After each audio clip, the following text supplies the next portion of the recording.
رنگوں کی کہانی۔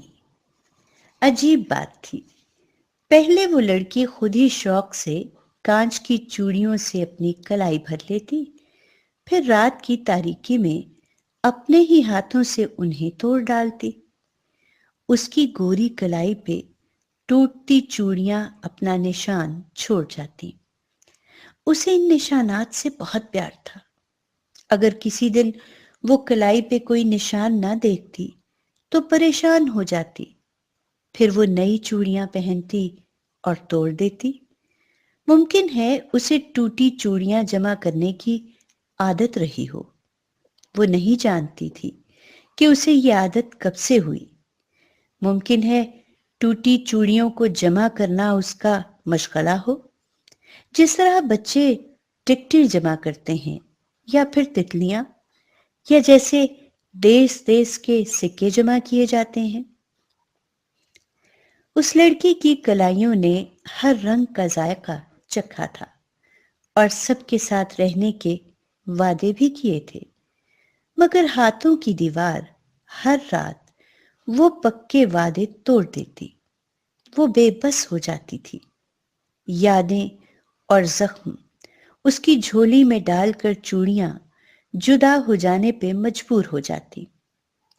جب پہلی مرتبہ اس کے بیاہ کی بات چلی تھی تو اس نے اپنی گوری کلائی میں سرخ رنگ پہننے کی کوشش کی تھی، مگر یہ رنگ اسے راس نہیں آیا، اور پھر بدلتی ہوئی زندگی کی طرح چوڑیوں کے رنگ بھی بدلتے گئے، جیسے کسی بھی آدمی کے خیالات بدل جاتے ہیں۔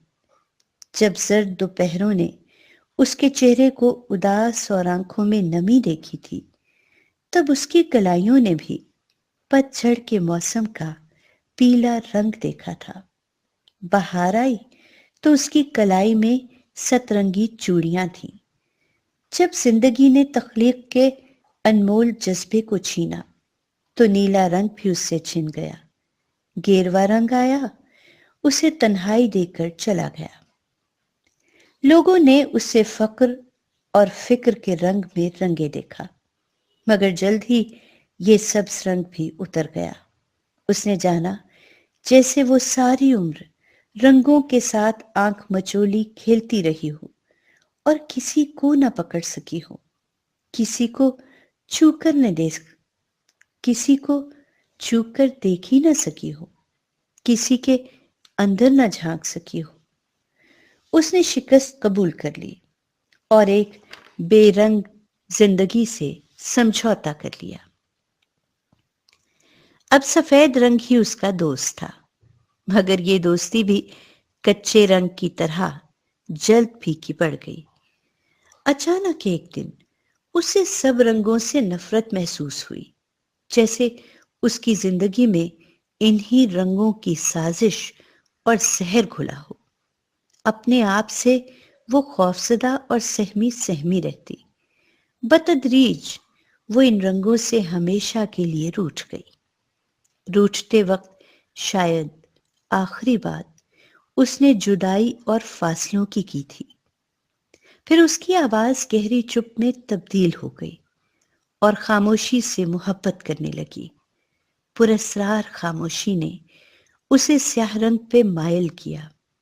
پتہ نہیں کیوں وہ کالی چوڑیوں کو اپنے ہاتھوں سے نہیں توڑتی تھی، لیکن عجیب بات تھی، ہر صبح سورج کی روشن کرنیں اس کے بستر اور کمرے کے فرش پہ کالی ٹوٹی چوڑیوں کے ٹکڑے اور کرچیاں دیکھتی، چپ رہتی اور اس کے کمرے سے لاپرواہی سے گزر جاتی۔